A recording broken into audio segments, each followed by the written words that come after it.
It's very lovely to be in this blessed territory, Northern California, beautiful part of the world, and a wonderful geography, and a very lively milieu.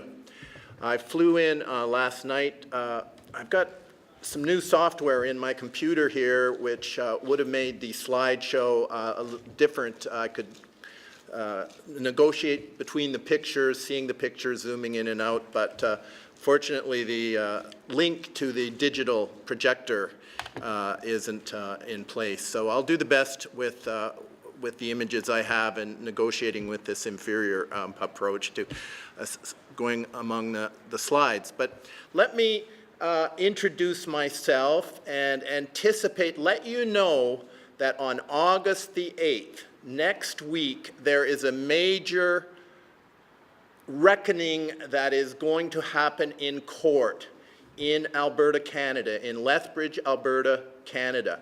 And on one side of the case is my faculty association, and financing my faculty association is the Canadian Association of University Teachers, which is 68,000 members. And I understand that the minister herself is going to come to the event. And there is a NDP government, a social democratic government in place in Alberta. And apparently, I just learned this like yesterday, the government is intervening against the university administration because they believe that the university administration, in not working within the collective agreement in suspending me initially without pay from one day to the next with no due process, with no arbitration, simply saying, here is the punishment. I was into the term class 5 and to be stripped from the classroom, taken out, and going from $150,000 a year to zero in one day, a tenured professor, a tenured full professor. And you know, I got tenure many years ago, getting the promotion to full professor. The university administration fought me on that. They backed down eventually, came out with a white flag. So I am a tenured full professor. So if I can be pulled from the classroom from one week to the next with no due process whatsoever, there's a lot riding on this matter, comrades.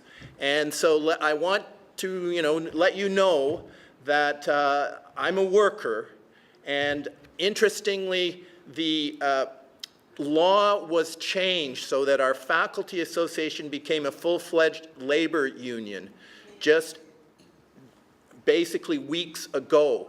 And the very first action that happened when our University of Lethbridge Faculty Association could apply to the Labor Relations Board was my case. We need an arbitrator.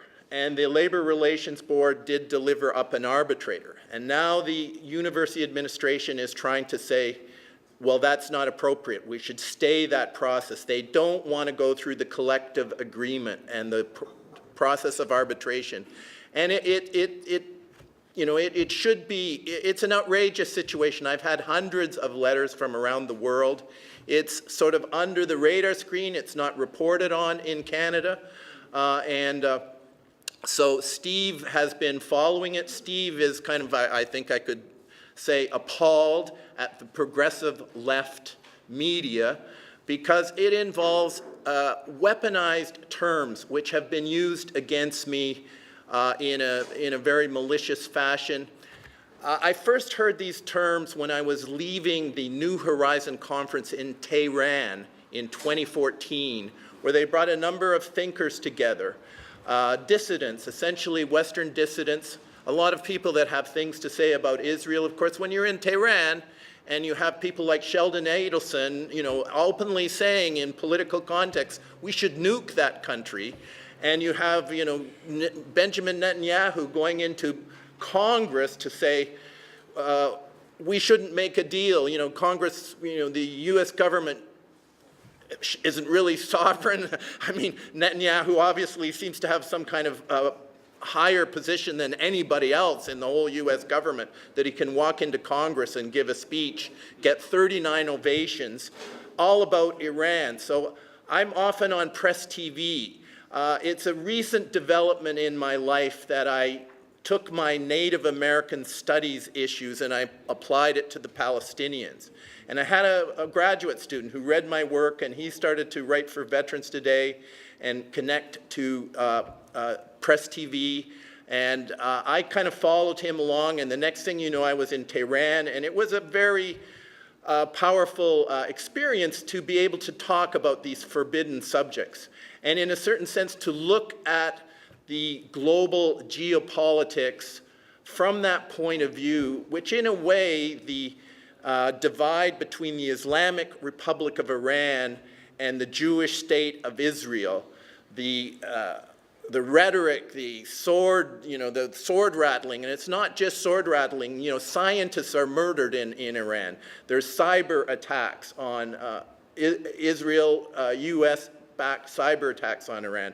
I mean, suddenly things become much more clear what's going on. When we left that conference, there was a press release done by Abe Foxman of the Anti-Defamation League, a press conference that apparently happened in Washington.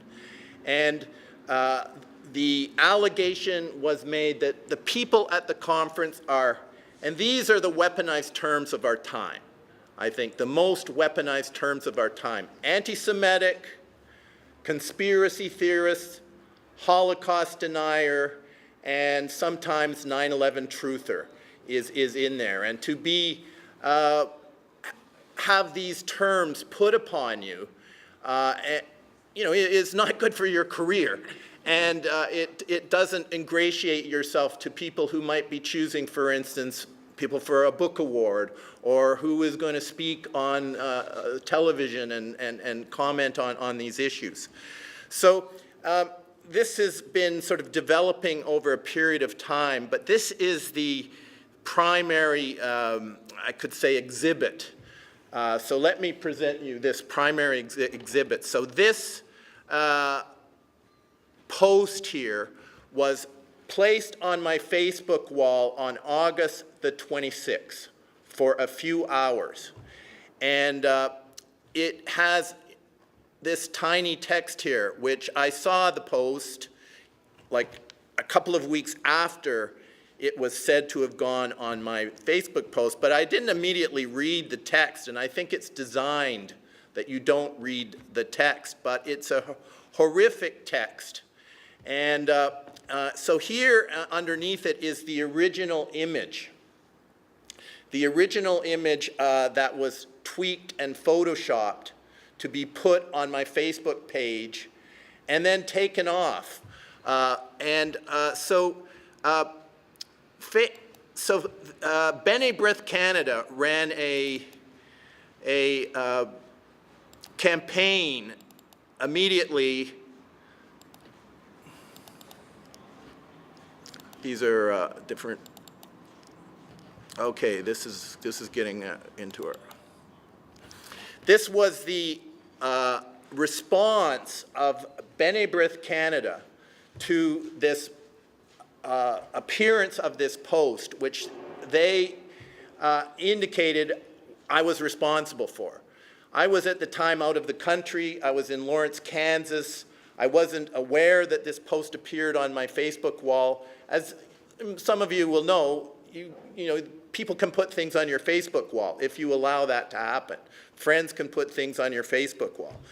But I am increasingly of the view that this is a total B'nai Brith job, that they created the post, that they put it on the Facebook wall. I learned yesterday through a Freedom of Information investigation sponsored by the Canadian Association of University Teachers. Ken Rubin did an investigation of the Ministry of Justice, a FOIP investigation, Freedom of Information.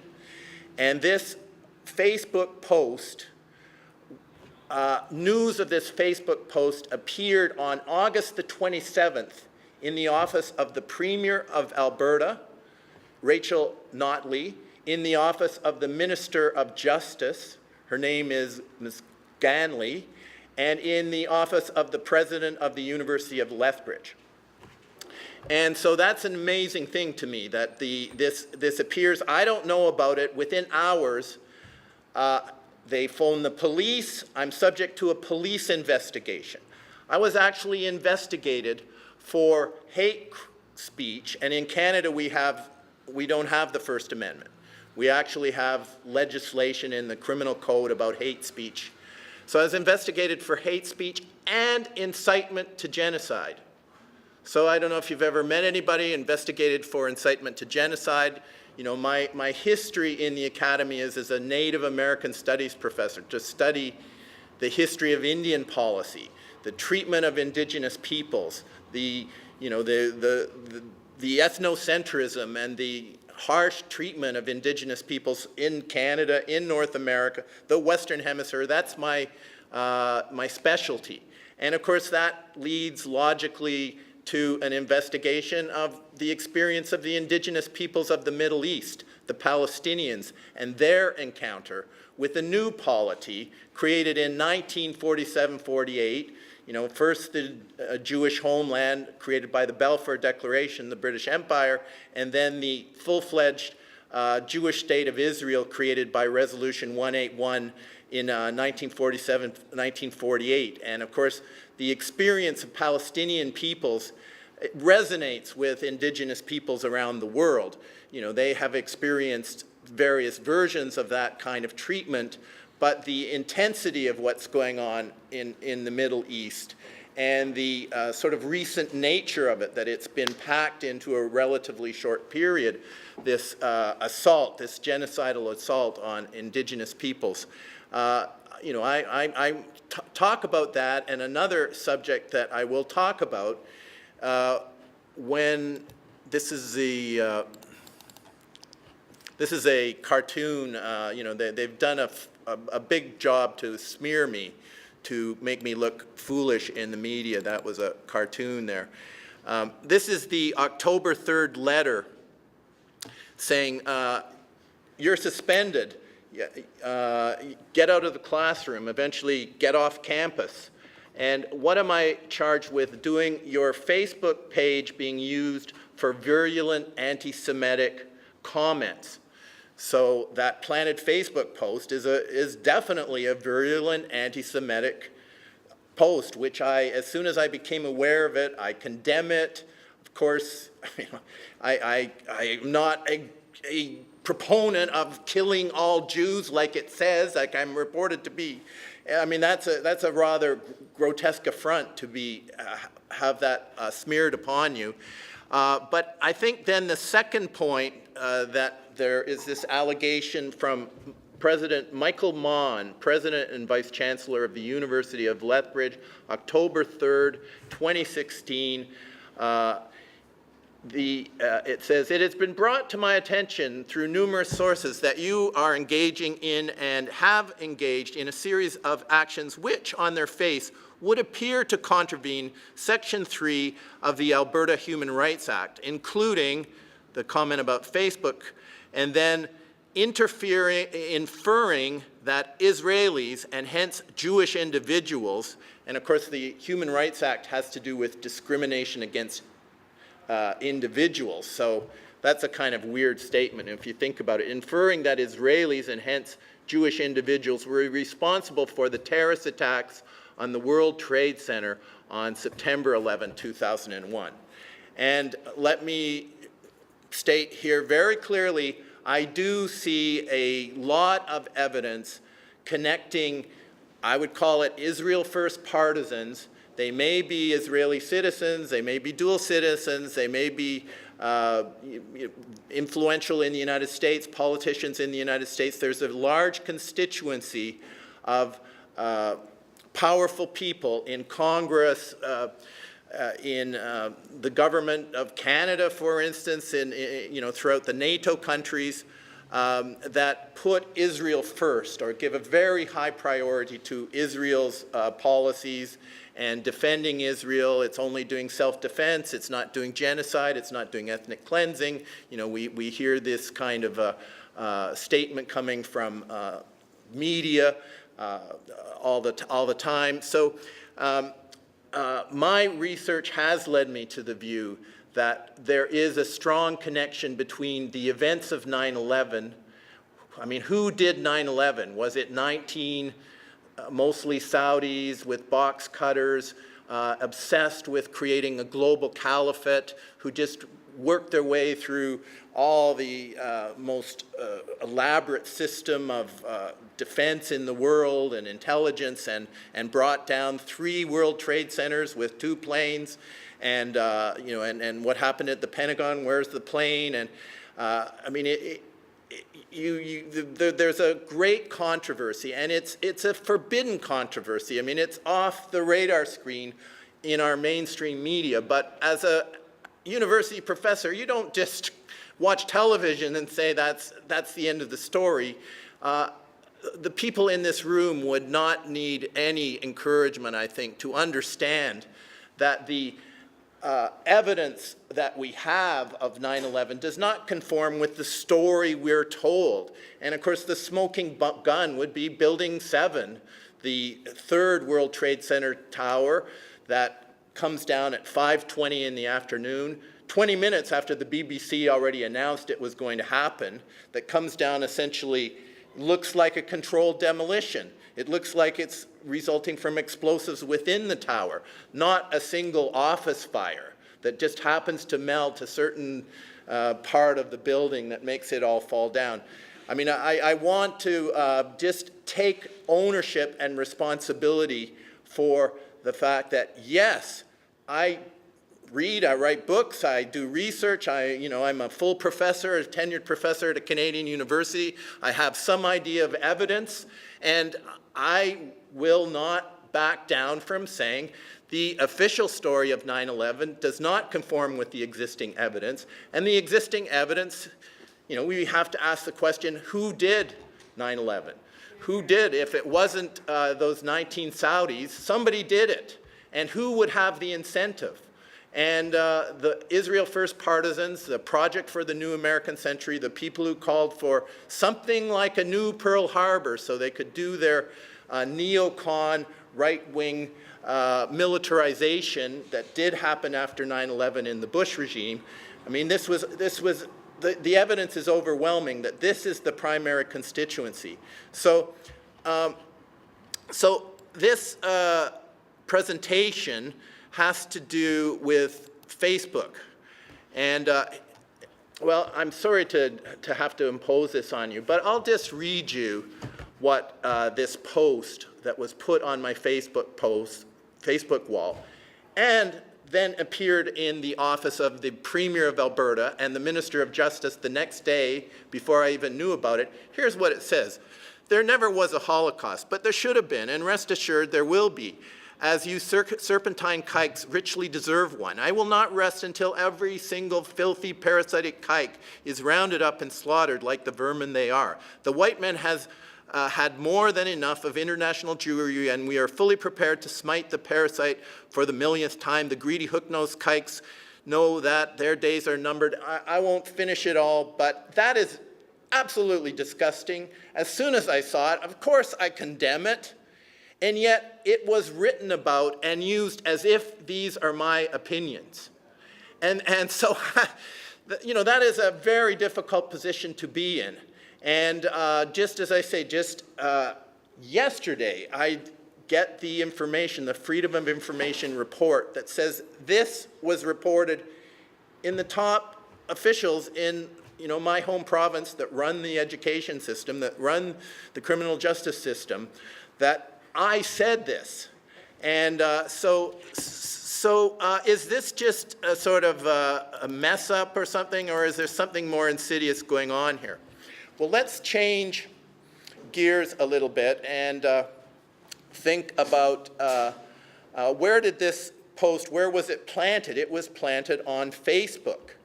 Facebook-Israel seal deal to crack down on Palestinians online. Facebook and Israel have been developing an intimate relationship over the past few years. In June, Meadowice reported that Jordana Cutler, current chief of staff of the Israeli embassy in Washington, D.C., was hired as head of policy and communications at Facebook's Israeli office. So I'll get back to this. This is a key picture here. Here is the person who supposedly wrote the text that appeared on my Facebook page, Ben Garrison. And you'll see that this is a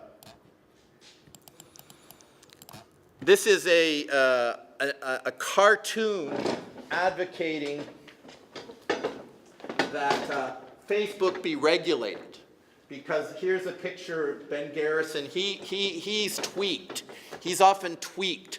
And he's made to appear like a Nazi. He's depicted as if he's, a kind of gentle, cuddly conspiracy theorist, like an Alex Jones-style conspiracy theorist. He's not one of those really reprehensible anti-Semitic conspiracy theorists. And bad people tweak his image and make him look as if he's a Nazi. And so he's for regulating Facebook. And as I say, the image that I showed that was photoshopped in, that's his image, Ben Garrison's image. And so this to me is kind of a smoking gun evidence that the protagonist in this planted Facebook situation, the person who appeared in the picture and supposedly wrote the text, turns out to be an advocate of regulating Facebook. And so this idea of regulating social media.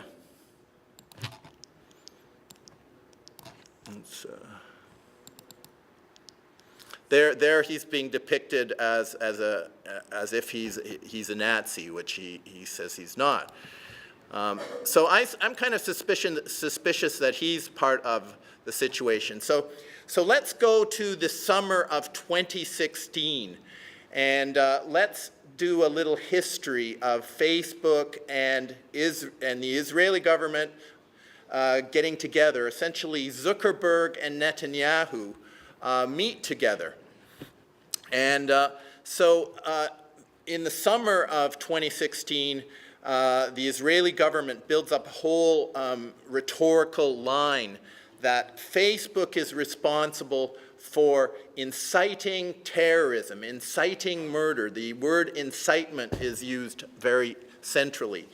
And so Israel demands, it says there's going to be consequences. You're responsible, Facebook, for allowing Palestinian journalists who are seeking, murder and terror. They want to do violence to Israeli citizens.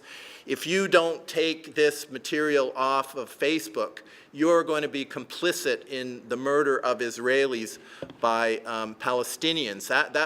That's the line that has been pursued. And so this eventually leads to a meeting between Zuckerberg, who I believe is a sort of hometown hero, I imagine, here in San Francisco. He lives here, right? I mean, what? Yeah. Anyway, this is the place where he came to major prominence. We've all seen the film Social Media, and it really is one of the sort of told as like Steve Jobs. These are the great heroic success stories of our time and demonstrations that capitalism really has a lot of capacity to generate innovation. So here he is cutting a deal with Benjamin Netanyahu and agreeing ultimately to move a big part of its operations to Israel, to appoint the head of the Israeli embassy in Washington to the head of Facebook operations in Israel. And of course, this is all in the context of the Israeli state has a tremendous comparative advantage in the area of software, security, spying, selling software to the armed forces of the United States, putting back doors so that they have access to information. Yes, access to information, access to data. This is the core power of our time. And so the Israeli state has made a big investment in this trajectory of development, and it's becoming very lucrative. If any of you have read Christopher Boland's book, and basically Christopher Boland takes the position that Israel did 9/11. He was writing for American Free Press. His view was that right from the beginning that it was an Israeli job, and he's been making that case. He goes into a lot of the history of the software companies. And so this is a very important story to tell.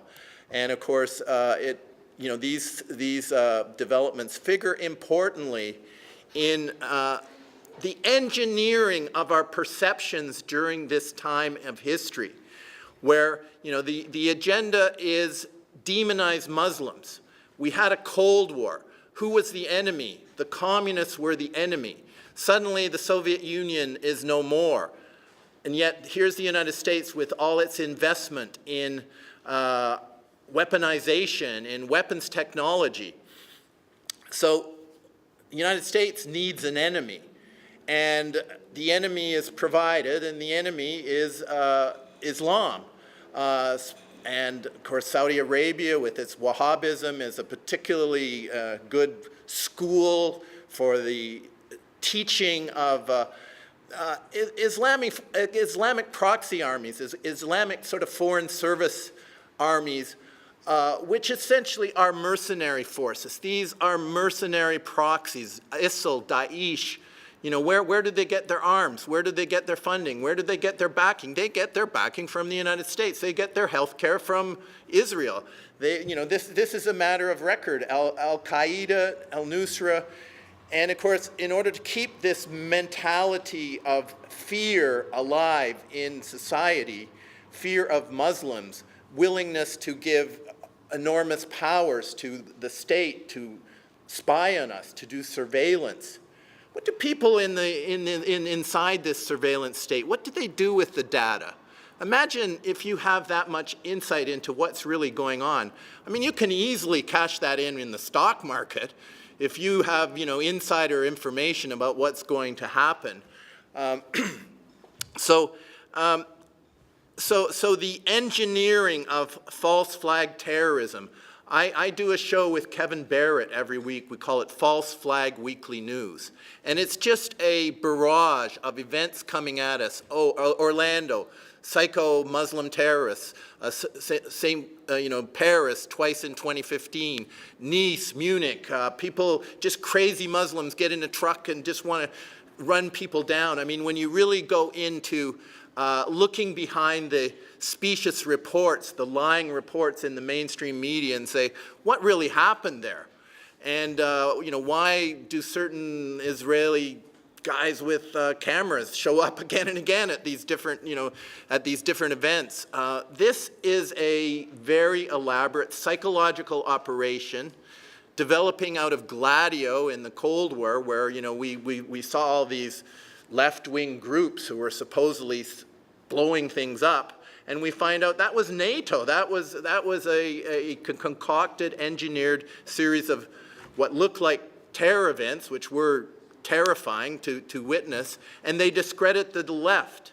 And I really do believe that the left is very negligent when it comes to dealing with false flag terrorism, because it's the left that is discredited, has a history of being discredited through this tactic. So, so under fire for abetting Palestinian incitement, Facebook execs to meet Israeli officials, and they do meet, and they do come to, beg pardon? When is that dated? That's dated September 11, 2016, and then here is September 16, so the meeting has happened. Facebook and Israel officially announced collaboration to censor social media content. So September of 2016 is when the Facebook operation that happened on my Facebook page that set in motion a process that got me suspended, initially without pay, now I'm being paid. And incidentally, I haven't been fired. I haven't been gotten rid of. They would if they could, but there is a slight matter of a collective agreement and laws and due process. And so I'm standing my ground and talking as I'm talking. And yes, sir. You know, it's funny because I could have sworn 2 years ago, maybe I'm wrong on the time, but I was at a meeting and someone had mentioned that, so this is going back to, I believe, 2015, that Zuckerberg had met with Netanyahu. So in other words, at least a year before. I mean, it's thoroughly possible they met before, but the timing of these official announcements, which say, that Facebook is making a commitment and they are going to work with Netanyahu, with the Israeli government, and they are going to tweak their social media system so that it gives an advantage to essentially Israeli propaganda and doesn't give fair treatment or equal treatment to pro-Palestinian advocacy or this is a fact of what is happening. So it's not only censorship of social media and Facebook, it's what is planted. And so I'm making fairly serious allegations here that this Facebook post was planted. It was said to be planted by a person in Lethbridge called Glenn Davidson. When I went and talked to him about it, I happened to know him, he said, no, I didn't post it. So if he didn't post it, who did post it? And I've done considerable research on this through Ben Garrison, who said, I didn't post it, I didn't write that. He says, well, who usually does this is Joshua Goldberg. Joshua Goldberg was arrested in 2015 for putting bomb information to supposed jihadists in Kansas City. Joshua Goldberg, and I'd love to pull up the different slides of him, is depicted as a 20-year-old kid in his parents' basement in Jacksonville, Florida, or I'm not sure it's Jacksonville, but I think that's in Jacksonville, and he's just a troubled youth. But he will portray himself as Australian witness, a jihadist, and write like a jihadist. He was all involved in the Garland Museum, and he was apparently encouraging other jihadists to come and kill people at the, this is a young Jewish boy, at least as it's depicted. He then appears in Andrew Anglin's Daily Stormer as a white supremacist Nazi. And he writes hate speech from different perspectives, different points of view. He replicates the voice of Josh Bornstein, a real lawyer in Australia, and has Josh Bornstein become a Talmud-thumping Jewish settler who wants to kill all Palestinians and cleanse the soil of Israel for the true people, the chosen ones. I mean, he is, you could imagine, he's not a troubled kid. He's a security operation. He's a whole propaganda instrument. And of course, social media is important. And the fact that Facebook ends up, using an individual, Ben Garrison, who it turns out himself is an advocate for regulating Facebook to keep the extremists down, the supposed extremists down. And let's also remember that Israel needs Nazis and white supremacists and anti-Semites and people who, they need the image that this is rampant in society, that it's a major danger. I mean, who is really threatened and menaced these days?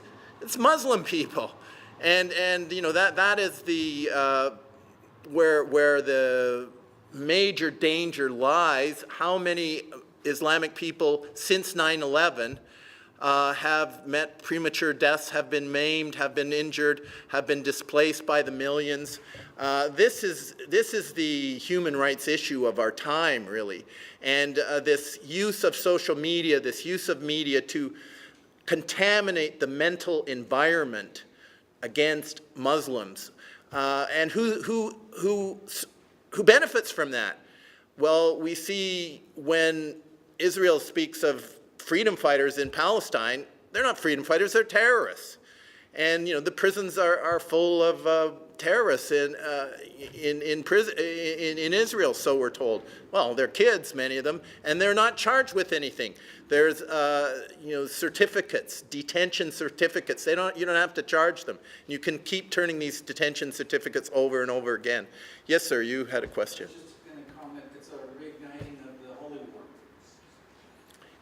Well, I mean, religion, it's playing the ultimate card of how you divide people and how you destabilize people.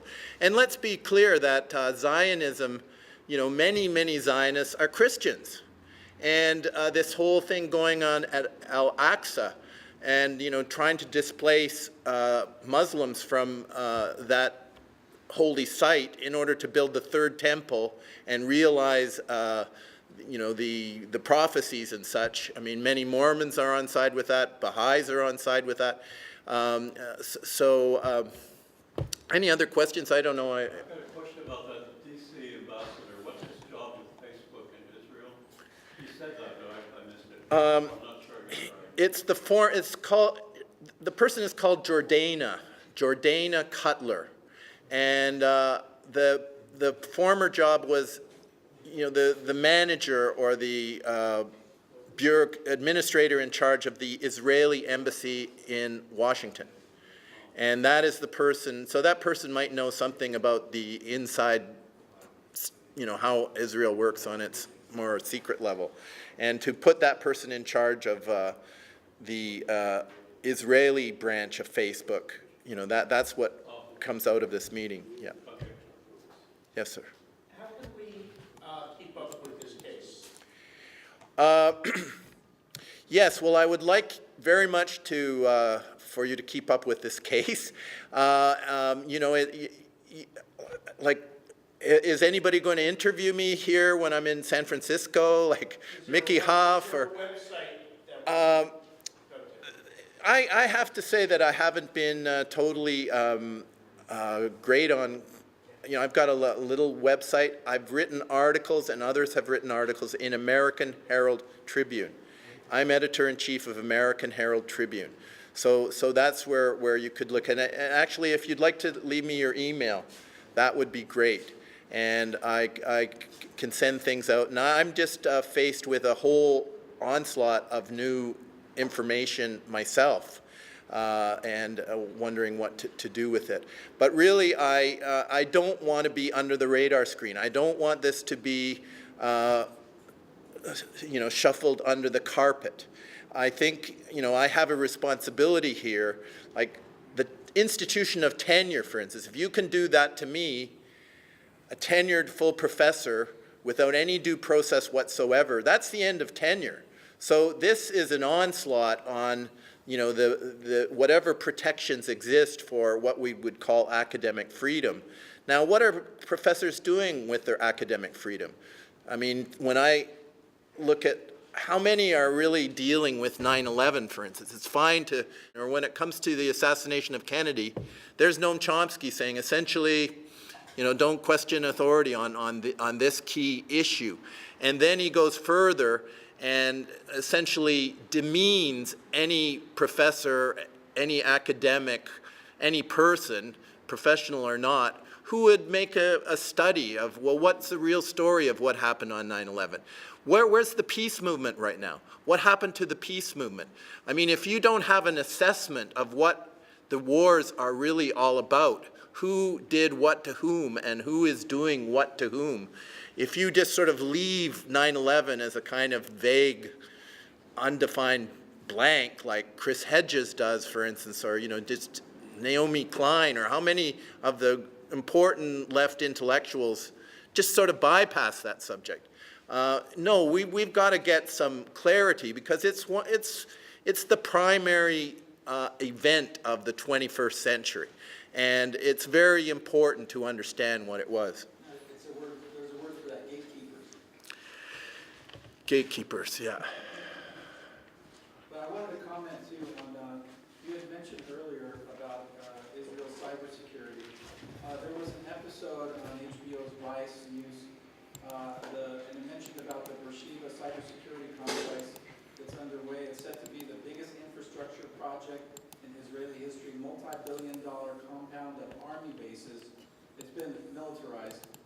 Academic research centers and high-tech startups finding innovative ways to keep people safe from criminal hackers, foreign and domestic. So basically, it's like how the Department of Defense used to be called the Department of War. Yeah. No, this is an extremely important development. Like recall, El Al Airline, the Israeli airline. And, suddenly there was all this attention on hijacking.